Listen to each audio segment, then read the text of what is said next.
नमस्कार मित्रांनो, आज आपण जाणून घेणार आहोत मराठी साहित्यातील एक महान आणि अद्भुत ग्रंथ, ते म्हणजे ज्ञानेश्वरीबद्दल. तुम्हाला माहिती आहे का, फक्त 16 वर्षांच्या वयात एका संताने असा ग्रंथ तयार केला की जो आजही लाखो लोकांना जीवनाचा मार्ग दाखवतो. ते महान संत म्हणजे संत ज्ञानेश्वर महाराज आणि त्यांनी लिहिलेला अमर ग्रंथ म्हणजे ज्ञानेश्वरी. पण एक प्रश्न अनेकांना पडतो, इतका मोठा ग्रंथ लिहिताना संत ज्ञानेश्वरांना कोणी मदत केली होती का? तर मग चला जाणून घेऊया या मागची रोचक कथा. ज्ञानेश्वरी हा भगवद्गीतेचा मराठी भाषेत अर्थ सांगणारा ग्रंथ आहे. मूळ भगवद्गीता ही संस्कृत भाषेमध्ये होती.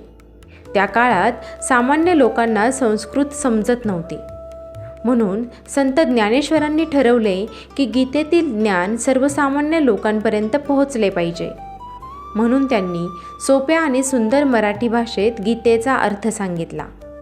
हा अर्थ सांगणारा ग्रंथ म्हणजे ज्ञानेश्वरी.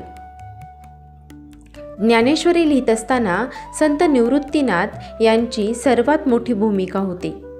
संत निवृत्तीनाथ हे संत ज्ञानेश्वरांचे मोठे भाऊ आणि गुरु होते.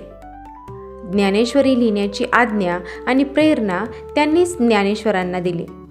असे सांगितले जाते की ज्ञानेश्वर महाराज ओव्या सांगत असत आणि त्यांचे शिष्य सच्चिदानंद बाबा त्या ओव्या लिहून घेत असत.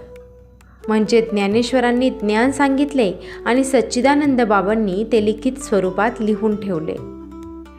ज्ञानेश्वरी इसवी सन 1690च्या सुमारास लिहिली गेली. हे लेखन नेवासे, जिल्हा अहमदनगर म्हणजे आत्ताचे अहिल्यानगर येथे झाले.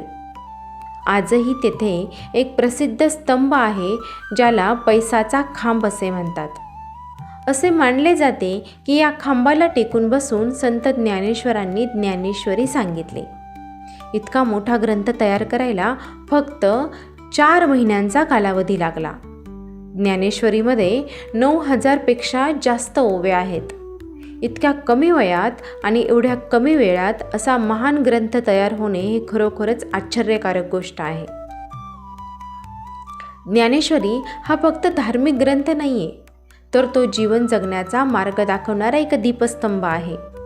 आजही लाखो वारकरी ज्ञानेश्वरीचे पारायण करतात आणि संत ज्ञानेश्वरांच्या ओव्यांमधून जीवनाला असलेला खरा अर्थ शोधतात.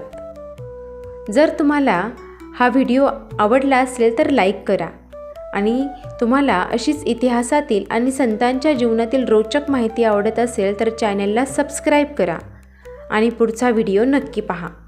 धन्यवाद.